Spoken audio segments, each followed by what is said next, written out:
Olá, seja bem-vindo ou bem-vinda a mais um curso da Inova RH. Antes de mergulharmos profundamente no tema específico desse curso, vamos conhecer um pouco sobre a origem dos processos de recrutamento e seleção e sobre a sua evolução. Vamos falar também nessa aula sobre suas diferentes fases e mostrar como esse processo está entrelaçado com a estratégia do negócio, com a estratégia da empresa. Então, vamos começar. Nos últimos séculos, o recrutamento sempre foi associado às Forças Armadas. Existe um slogan muito popular, o "Nós queremos você" ou "We want you", usado pelo Tio Sam na propaganda do exército americano, convocando jovens a se alistarem. As histórias de recrutamento militar remontam ao exército romano no século IV a.C. Dado que a função de soldado não é a mais atraente das profissões, especialmente pelo risco de vida, obviamente, com esforço adicional, era necessário para fazer com que os jovens quisessem ingressar na carreira militar. O exército do Império Romano era admirado e considerado como a excelência de uma força de combate. Uma das razões para isso era o seu rigoroso processo de recrutamento e seleção, que era consistente e preciso em determinar se um recruta em potencial atenderia ou não os requisitos do perfil de um soldado do Império Romano. Já existia um conjunto de requisitos mínimos, básicos ou obrigatórios que todo candidato deveria preencher para ser considerado no processo de recrutamento e seleção do Exército Imperial Romano. Os requisitos básicos do ponto de vista físico e que usualmente eram fáceis de avaliar eram atributos como altura, força, energia, agilidade, visão e a idade, que deveria estar entre 13 e 35 anos.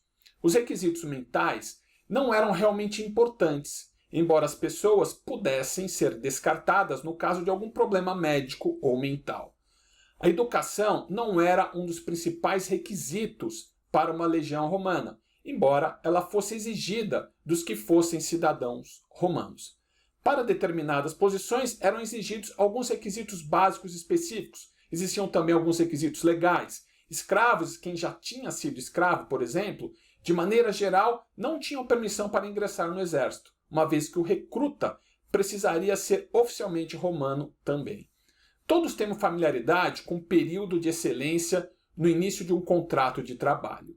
Da mesma forma, o exército romano também usava esse princípio. Depois de atender todos os requisitos, o recém-recrutado não era ainda considerado um soldado. Ele era considerado um probatus, que significa que ele tinha sido aprovado para um treinamento, no qual ele ainda seria novamente avaliado e também teria que passar por vários testes de competências. Depois que o novo recruta tinha sido submetido a pelo menos 4 meses de treinamento e sido aprovado em todos os testes de competências, ele tinha uma mudança de status para signatus, ou seja, alistado. O nome do recruta, então, junto com a sua idade e quaisquer marcas distintas que tivesse, seriam, então, incorporado ao registro da unidade. Somente a partir desse ponto que ele era considerado um soldado completo e o processo de recrutamento e seleção estava concluído. Isso demonstrava um processo sólido, que era sistemático e muito bem estruturado. Um fluxo constante de recrutas de alta qualidade ingressavam e preenchiam as vagas no exército. Esse processo levou a uma das mais bem-sucedidas organizações que já existiram na história. Todos já ouvimos falar do Império Romano, do Exército Romano. Observe do que é capaz um processo eficiente de recrutamento e seleção. Ele pode marcar história. Quando falamos sobre recrutamento atualmente, deveríamos iniciar pela definição sobre o que estamos falando exatamente. Recrutamento e seleção é geralmente considerado como o trabalho operacional de recrutar, selecionar e contratar profissionais. Uma segunda denominação bastante comum é aquisição de talentos. A aquisição de talentos é geralmente vista como uma versão mais estratégica de recrutamento. Eu considero isso não mais do que uma discussão semântica. Nesse curso, devemos usar mais a denominação recrutamento estratégico, que envolve tanto recrutamento quanto aquisição de talentos. Pois bem, o recrutamento não é uma operação que atua isoladamente e deve ser considerado como um componente integral da gestão de recursos humanos. O recrutamento deve, portanto, atuar de forma alinhada com, por exemplo, o treinamento e desenvolvimento dentro do departamento de RH. Os recrutadores não recrutam somente para as posições que atualmente estão abertas. A empresa deve olhar sempre internamente e oferecer um plano de carreira de longo prazo para seus atuais e os futuros colaboradores, mas não desenhando meticulosamente esse plano de carreira com preciosidade de detalhes, e sim através da oferta de oportunidades de desenvolvimento para cada colaborador.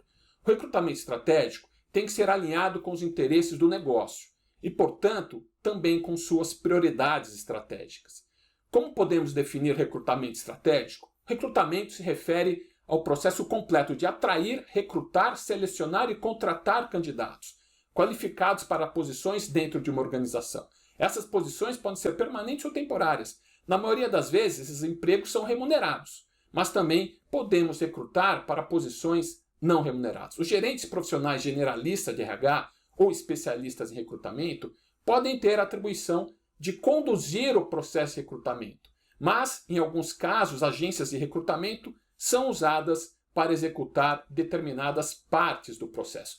Tecnologias baseadas na internet que auxiliam em todo o processo de recrutamento e seleção também se tornaram bastante comuns. Existem diversos sistemas aplicativos disponíveis no mercado, como os ATS, inclusive no Brasil, que são usados com propósitos diferentes e que podem auxiliar expressivamente no aumento da produtividade do processo de recrutamento e seleção. Nesse slide, você pode observar algumas dessas plataformas brasileiras mais conhecidas e que merecem uma investigação da sua parte. Mais adiante nesse curso, iremos apresentar um esquema prático do processo de recrutamento e seleção.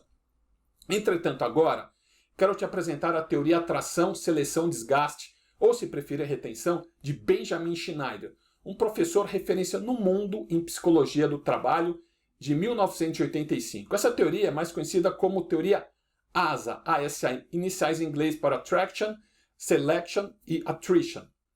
Acho que seu conhecimento é bastante importante para entendermos os atuais processos de recrutamento e seleção.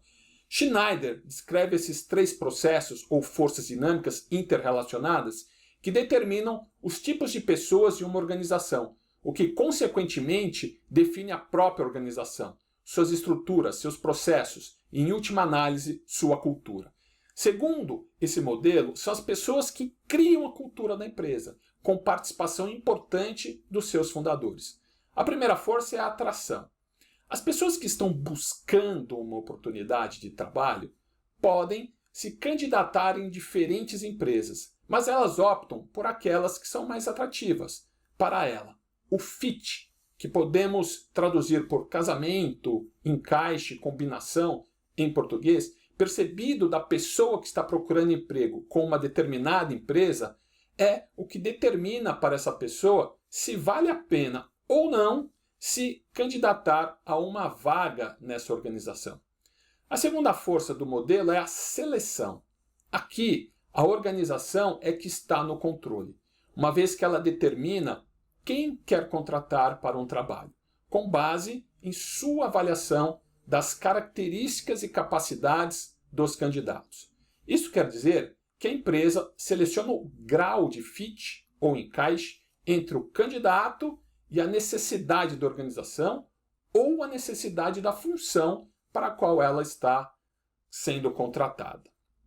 É com base nisso que a empresa toma, então, uma decisão de contratação. A terceira força é o desgaste, attrition. Existe, obviamente, uma relação com o turnover, com a retenção. Não tem jeito. As pessoas abandonam a organização se elas não se encaixam. Isso quer dizer que a organização irá reter somente as pessoas que são condizentes com suas características, enquanto aqueles colaboradores que não se identificam com os valores centrais da organização e com as habilidades necessárias para aquela função decidem pedir demissão. De acordo com esse modelo, as forças de atração, seleção e desgaste são as que determinam a forma como a organização é composta. Ter a dinâmica correta dessas forças é absolutamente crítico para o atingimento das metas organizacionais. Isso então também demonstra a relevância do recrutamento e seleção para uma empresa. Quando o recrutamento é bem feito, os candidatos conseguem encontrar a organização e assim a empresa pode selecionar os melhores em função do ótimo encaixe entre eles, o colaborador e a organização. Esses novos contratados tendem a permanecer um bom tempo na empresa e contribuir consideravelmente no atingimento das suas metas. Vamos começar a olhar agora um pouco mais sobre o processo operacional de recrutamento e seleção, distinguindo os passos mais importantes. Primeiro passo, a definição do perfil. A definição do perfil é provavelmente a mais subestimada etapa do processo de recrutamento, por um lado, e a mais relevante por outro. Ela consiste em saber o que é requerido e reunir quero reforçar, todas as informações relevantes para a vaga em aberto. O segundo passo é a busca. A busca é o processo de identificar onde o seu futuro colaborador ideal se encontra. Você precisa de informações sobre vários tópicos. Em primeiro lugar, você precisa saber muito bem quem você irá encontrar. Parte desse trabalho já foi feito na etapa anterior da definição do perfil. É quase uma nova checagem. Aqui você precisa responder a perguntas como: o que a pessoa irá fazer para a empresa? O que o candidato precisa saber para fazer bem o trabalho? Como isto se traduz em relação à definição das palavras-chave que serão usadas na busca automatizada? Existe algum aspecto intangível que estou buscando nesse perfil? Os requisitos mínimos da vaga estão muito claros? Em segundo lugar, nessa fase de busca, você precisa saber como você buscará esses candidatos. Quais fontes de candidatos você deve usar? Quais redes sociais? Qual plataforma? Onde você pode encontrar esse grupo-alvo? Qual é o esforço necessário para ter acesso ou responder a essa comunidade? Em terceiro lugar, ainda na busca, como você irá saber se eles são o que você procura? Quando você tiver conseguido localizar um alvo e o seu perfil público, você precisa tentar associá-los aos seus requisitos necessários.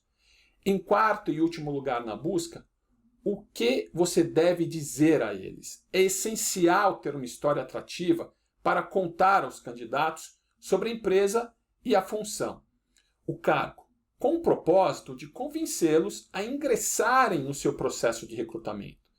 Mas é muito importante que isso seja feito sempre com a mais absoluta verdade.